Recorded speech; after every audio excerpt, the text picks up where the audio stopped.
А если бы вам предложили, ну, скажем так, заняться Крымом, вы бы пошли на это сотрудничество? Нет.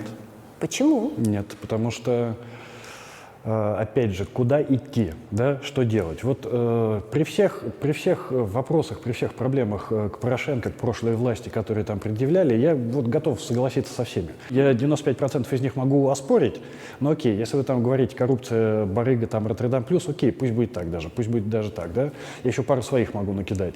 Но при всем при этом у прошлой власти была стратегия. У нее была стратегия, понятная мне стратегия, да? Куда идем, зачем Куда идем, зачем для чего для идем? чего нам это нужно, криво-косо, да, где-то там еще кто-то подворовывал, где-то там еще кто-то что-то там Но это гадил. неизбежно, на самом деле, при любой власти. Безусловно. Но была стратегия, да, была стратегия. Вот страна двигалась в этом направлении, я понимал, куда и зачем мы двигаемся.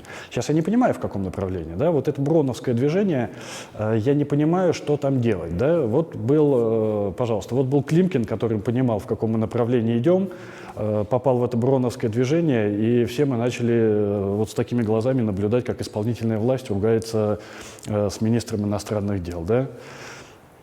Поэтому сейчас нет, друзья мои, и потом опять брать и репутационные потери, и ответственность за все то, что не получится, я как-то не готов, нет.